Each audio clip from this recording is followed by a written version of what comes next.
जय हिंद दोस्तों, कैसे हो। आशा करता हूँ सभी स्वस्थ होंगे, मस्त होंगे, अपनी तैयारी को अच्छे से कर रहे होंगे। दोस्तों आज काफ़ी टाइम बाद वीडियो आ रही है। उसका रीज़न दोस्तों, मेरी बॉडी ठीक नहीं थी, यानी मुझे फ़ीवर हो रखा था। तो कई दिन से फ़ीवर हो रखा था, उसने अब थोड़ा रिलीफ मिला है तो तुरंत मैं वीडियो डाल रहा हूँ। थोड़ा लेट के लिए माफ़ी चाहूँगा, लेट हो गया। दोस्तों जिसके लिए मैं बात करने वाला हूँ उसके लिए बात करते हैं। UP triple S C PET का नोटिफिकेशन 2026 वाला आउट हो चुका है, आप सबने देख भी लिया होगा। उसके ऑनलाइन फॉर्म भी आवेदन हो चुके हैं, मतलब हो रहे हैं आवेदन। ठीक है दोस्तों आप भी मेरे चैनल पर नए हैं तो प्लीज़ सब्सक्राइब करें, शेयर करें, ताकि जो भी वीडियो डालूँ उसका नोटिफिकेशन आपके पास आ सके। ठीक है दोस्तों, चलते हैं आगे। UP triple S C PET 2026 notification out, आप सबने देख भी लिया होगा। देखो इसके बारे में मैं आवेदन बताने वाला हूँ। आवेदन कब से शुरू होंगे, योग्यता मतलब सॉरी एक मिनट बस, मतलब आवेदन कब से होंगे, उसकी योग्यता क्या है, आयु सीमा क्या है, सिलेबस क्या है, इन चारों के बारे में मैं डिस्कस करूँगा। ठीक है, आगे बढ़ते हैं। चलो, आप सबने नोटिफिकेशन देख भी लिया होगा, नोटिफिकेशन का आउट हो चुका है। और दोस्तों आप जो भी फॉर्म भरा करें, जो भी वैकेंसी आती है उसका एक बार नोटिफिकेशन ज़रूर देख लिया करें। इससे ये होता है, इसमें मतलब उसकी पूरी सारी डिटेल मिल जाती है। और आप भी जानते हो इस पैड से अब के बहुत वैकेंसी आने वाली है। ठीक है, देखो आप सबने देख भी लिया होगा उसका। देखो उसकी विज्ञापन यानी उसका नोटिफिकेशन है, ये विज्ञापन यानी 1/8/2026 से पैड के फॉर्म ऑनलाइन होंगे। उसकी पंजीकरण यानी रजिस्ट्रेशन कहते हैं, जैसे रजिस्ट्रेशन उसके 3/8/2026 से। ठीक है, यानी विज्ञापन के प्रकाशन की तिथि 1/8 से हुई थी, यानी इसका नोटिफिकेशन कब छपा था, 1/8 को छपा था।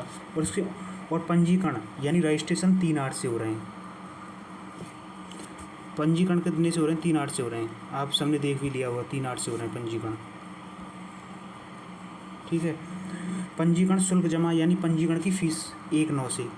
शुल्क समायोजन आवेदन संशोधन यानी जो भी तुम्हारी फ़ीस है उसमें संशोधन 8/9/2026 से कर सकते हैं। ठीक है, उसके बारे में ये चीज़ दे रखी है। और ओ टी आर के संबंध में देख सकते हैं आप। OTR यानी क्योंकि सबसे पहले इसका फॉर्म भरने से पहले OTR कर जरूरी है बहुत। OTR आपने नहीं किया तो इसका फॉर्म नहीं भर सकते। देखो 1 टाइम OTR ये लिख रहा हुआ है। OTR सबसे पहले तुम्हारा 2025 में आपने पैड दिया होगा, उसके थ्रू OTR हो जाएगा। ठीक है, इसमें सारी चीज़ें दे रखी हैं, मैं बताता हूँ आपको, एक मिनट। देखो उत्तर प्रदेश शासन अधीनस्थ सेवा आयोग द्वारा अभ्यर्थियों की सुविधा हेतु यानी OTR व्यवस्था दिनांक 14/7/2026 से प्रचलित। उक्त व्यवस्था लागू होने के उपरांत अभ्यर्थियों को द्वारा समय समय पर प्रकाशित विज्ञापनों के सापेक्ष आवेदन करते समय उनकी मूलभूत संरचना बार बार दर्ज करने की आवश्यकता नहीं होगी।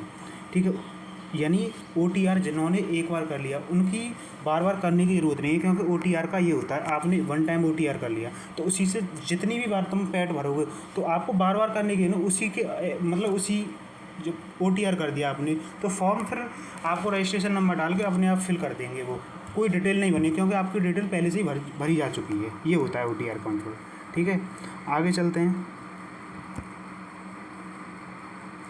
और दोस्तों एक चीज़ और बता रहा हूँ, मैं सच बता रहा हूँ, अब के सच मतलब अभी से तुम इसका अक्टूबर में एग्ज़ाम है, यानी अक्टूबर में इसका एग्ज़ाम है। भाई मैं बता रहा हूँ, अब क्या चल रही है, अगस्त चल रही है, यानी अगस्त चल रही है, अगस्त चल रही है और सितंबर, अक्टूबर में तो ये 2 ही महीने है भाई।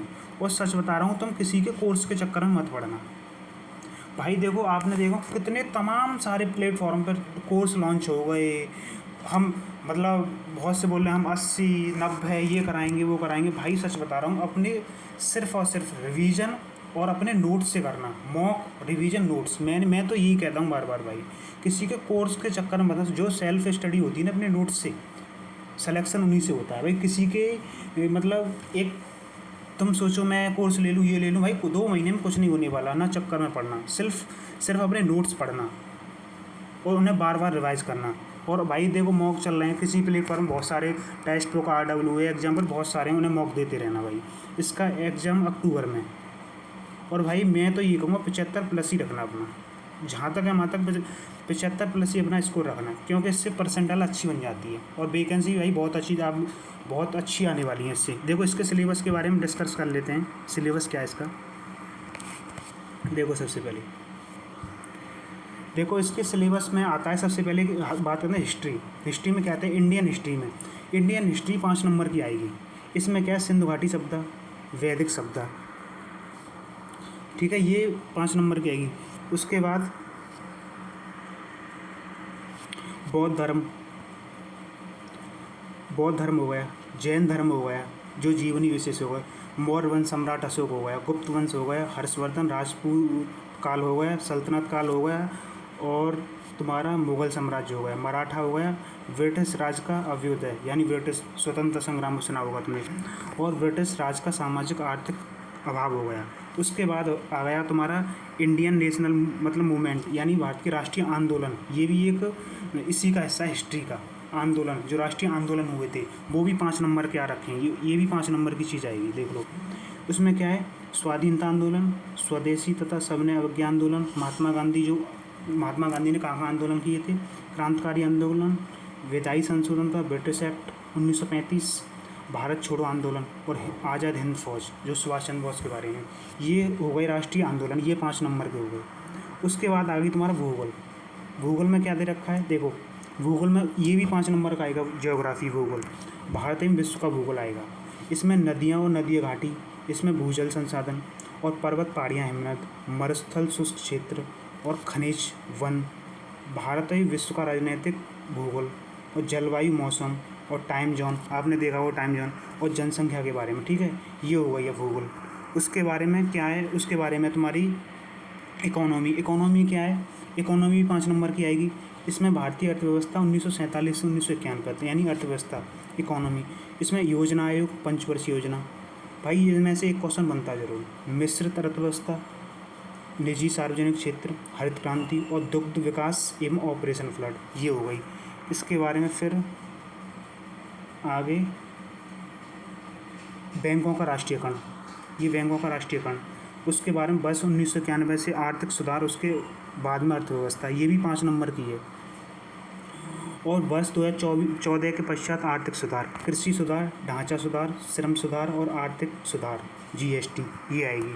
उसके बाद में तुम्हारा जो यानी पॉलिटी, उसके बाद पॉलिटी के में क्या क्या है, देखो पॉलिटी में भारत के संविधान की मुख्य विशेषताएं आएंगी, ये 5 नंबर की है। इसमें मौलिक अधिकार, संसदीय प्रणाली, संघीय प्रणाली और तुम्हारा न्यायिक ढांचा और जिला प्रशासन, स्थानीय निकाय और पंचायती राज व्यवस्था, ये ज्योग्राफी हो गई। इसके बाद में आता है तुम्हारा साइंस, साइंस भी 5 नंबर की है दोस्तों, यानी इसे कहते हैं भौतिक विज्ञान यानी फिजिक्स, केमिस्ट्री और वायु, ये 5 नंबर की। अब आते हैं मैथ के बारे में, मैथ के बारे में यानी भिन्न, दशमलव भिन्न कहते हैं, ये भी 5 नंबर का है। और परसेंटेज और मतलब तुम्हारी साधारण ब्याज, वर्ग, वर्गमूल, घातांक, घात, औसत। इसके बाद आते हैं तुम्हारे हिंदी, हिंदी भी 5 नंबर की है। हिंदी में क्या, संधि, विलोम शब्द, पर्यायवाची, वाक्यांशों के एक शब्द, लिंग। उसके बाद दोस्तों औसम, श्रुति, भिन्नार्थ, मुहावरे, सामान्य अशुद्धियाँ, लेखक और उनकी रचना, गद्य पद्य आती हैं। उसके बाद में इंग्लिश, उसमें अंग्रेजी वाक्यांश और अपठित गद्यांश। उसके बाद में रीजनिंग, रीजनिंग भी 5 नंबर की आएगी। कैलेंडर, घड़ी और ये कोडिंग रिकॉर्डिंग, ये देख सकते हो आप। उसके बाद में करंट अफेयर का भाई 10 नंबर की आएगी, करंट यानी भारत की वैश्विक अर्थव्यवस्था। उसके बाद में भाई मतलब जीके आएगी, जीके 10 नंबर की आएगी। उसमें क्या रहेगा, जीके में, जीके की बात बताता हूँ। भारत के पड़ोसी देश, देश राजधानी मुद्रा, भारत के राज्य और केंद्र शासित प्रदेश, भारतीय संसद, राज्यसभा, लोकसभा, विधानसभा, ये तीनों हो गए। राष्ट्रीय अंतर्राष्ट्रीय दिवस, विश्व संगठन एवं उनके मुख्यालय, भारतीय पर्यटन स्थल और भारत की कला एवं संस्कृति, भारत एवं विश्व के खेल, भारतीय अनुसंधान संगठन, जलवायु परिवर्तन एवं पर्यावरण, ये हो गई तुम्हारी जीके। जीके के बारे में आगे दोस्तों ये था सिलेबस, आपने देख लिया होगा। यानी ये टोटल 100 नंबर का आता है, 100 नंबर का टोटल आता है ये। 100 नंबर में से इसमें से 100 नंबर का तुम्हारा टोटल आएगा, ठीक है। 100 नंबर होगा और 2 घंटे का पेपर होगा, यानी 120 मिनट होंगे, 120 मिनट होंगे, ठीक है। तो दोस्तों मैं यही कहने आया था, बस तुम्हें यही बताने आया था कि अपना बस मतलब ये सिलेबस के अकॉर्डिंग तैयारी करें और अपना स्कोर 75 प्लस ही रखें, क्योंकि उसमें परसेंटाइल थोड़ा बाद में दिक्कत नहीं होती है। परसेंटाइल में सारी चीज़ें जो जितने भी फॉर्म निकलते हैं ना PCS और लोअर मतलब लोअर PCS सारे तुम दे पाओगे परसेंटाइल अच्छा दी होती है तो। ठीक है दोस्तों वीडियो के बीच में आपको जो भी मेरी आवाज़ थोड़ी क्लियरिटी ना आई हो या मतलब इधर उधर शोर थोड़ा होता है भाई, तो उसे माफ़ करना। आगे जो भी तुम्हारी आपकी बात हुआ करे उसे कमेंट बॉक्स में डाल दिया करें, क्योंकि मैं नेक्स्ट वीडियो में अपनी मतलब जो भी गलती की है उसमें सुधार कर सकूँ। ठीक है दोस्तों, मिलते हैं नेक्स्ट वीडियो में।